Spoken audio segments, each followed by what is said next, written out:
Political content creator Ariana Afshar joins me now. She also goes by the handle Progressive Brat on Twitch. Thanks so much for being here with us. So if there was a blue wall holding back the red wave, it was built in no small part by young voters. Exit polls kind of differ, but according to the national election poll, voters aged 18 to 29 voted overwhelmingly for Democrats, 63% in that age group. Now, conventional wisdom is that young people just don't turn up. So what was the difference here?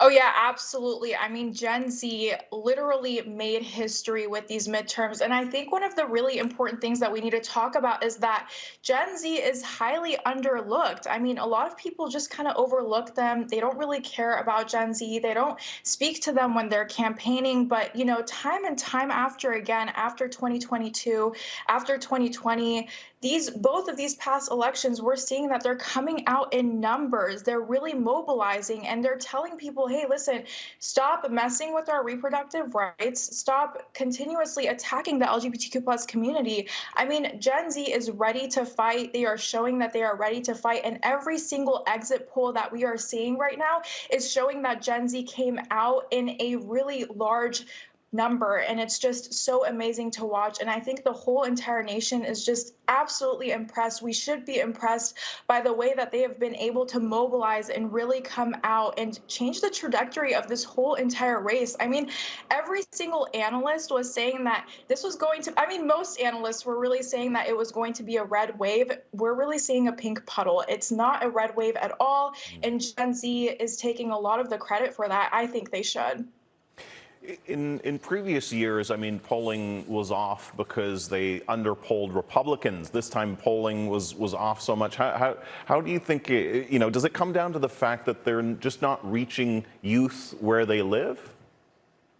Absolutely. I think it's a number of different things. I mean, the youth is really, like I said, they're underlooked. And also, we're really not meeting the youth where they're at. Truth be told, the youth isn't really looking at traditional media. The youth is on social media. They're on TikTok. They're on Twitter. They're on Instagram and Twitch. They're not consuming the media the way that older generations do. And so we really need to focus not just the polls, but also the races and even the Democrat Party. We really need to focus on meeting the Gen Z and the younger voters where they're at, which is primarily social media. Yeah, people were wondering whether influencers would actually have an influence this time. Do you think that played a part? I mean, it's hard to know, but what do you get the sense?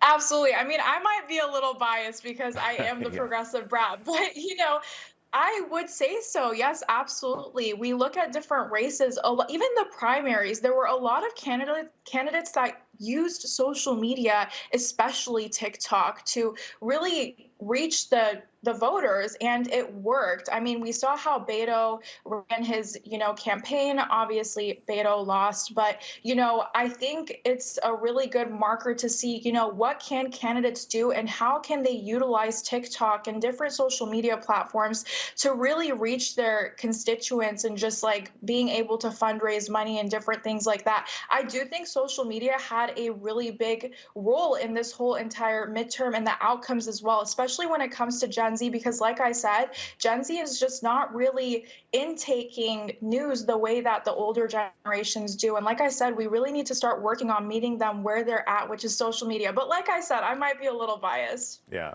Well, I wonder what Republicans make of all of this. I mean, that youthful activism can often be a useful foil for them. Here we have Republican Governor Ron DeSantis. Just listen to a bit of his victory speech from the other night. Here he is.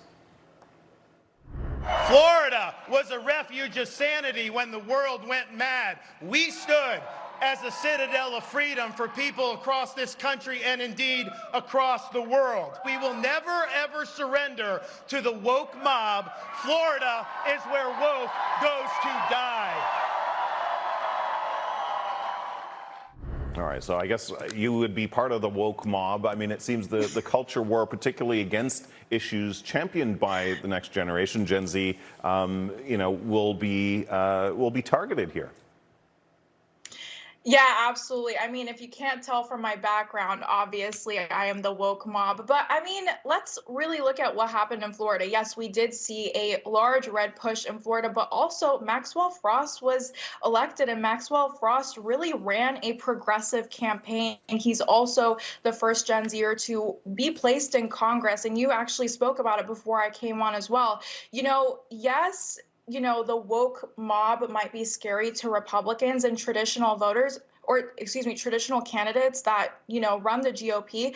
But that doesn't really matter because young voters are voting really largely with the Democrat Party. I mean, the Republicans do not resonate with them in a larger scale. And at the end of the day, it doesn't even matter, in my opinion, because young voters are voting Democrat in droves anyways.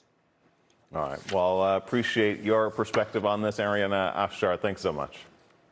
Thank you.